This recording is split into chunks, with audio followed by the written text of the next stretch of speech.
Joining us now, State Department spokesman Matt Miller. Matt, thanks for joining us this morning. And let's start right away. What is the latest that we know about the number of Americans who may have been killed in Israel? We can confirm that there are 9 American citizens who have lost their lives as a result of these horrific attacks. We obviously extend our condolences. Our thoughts are with the victims and their families. We have been offering consular assistance to the families of those lost Americans and consulting closely with the government of Israel, and will continue to do so. And Matt, beyond those 9 and a deeply tragic number, are there reports of other Americans who are missing or perhaps being held hostage? There are reports of Americans who are unaccounted for. We continue to work to confirm that number and to try to locate those who are missing. We don't have solid information about either the number or where they might be. We'll continue to work through that with the government of Israel as they continue to take back towns in southern Israel that were attacked by Gaza. That were attacked by Hamas.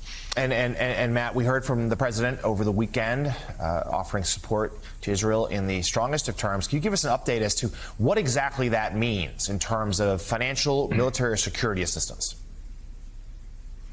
Sure. In the immediate aftermath of these attacks, the president ordered his national security team to remain in close touch with their Israeli counterparts and to ensure that they have everything that they need to respond to this terrorist attack in the most forceful way possible. The Secretary of State has been in close contact with his counterparts in the government of Israel. The Secretary of Defense has been in close contact with his counterparts, and you've seen the first military shipments start to move yesterday. Those will arrive in the region, will arrive in Israel in the coming days. That includes munitions. In addition, the Secretary has been in touch with foreign counterparts in the region to ensure that everyone makes clear that this horrific terrorist attack was unacceptable, and that everyone who has any influence needs to ensure that that Hamas releases any and all hostages immediately, and takes steps to ensure that the conflict does not widen in terms of Hezbollah or other groups, other enemies or potential enemies of Israel seeking to take advantage of this conflict.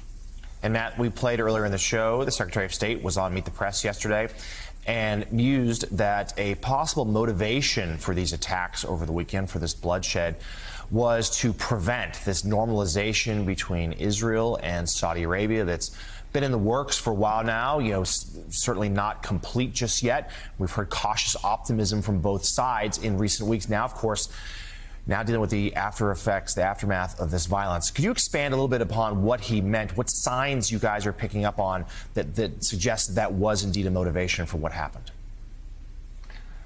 Well, I won't speak to what the motivations of Hamas might have been. Obviously, they have conducted terrorist attacks against Israel for years. It's why the United States has held Hamas accountable. It's why the United States has held Hamas's financial backers, including Iran, accountable for the attacks that they have launched.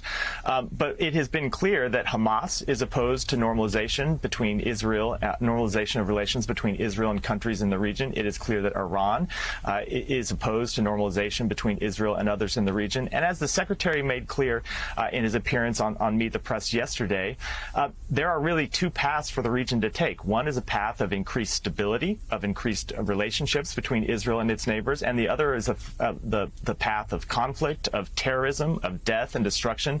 That is the path that Hamas and other terrorist organizations offer, and it is one that we are deeply opposed to, and that we are trying to prevent. And it's why we will continue to work to advance relationships between Israel and its partners in the region.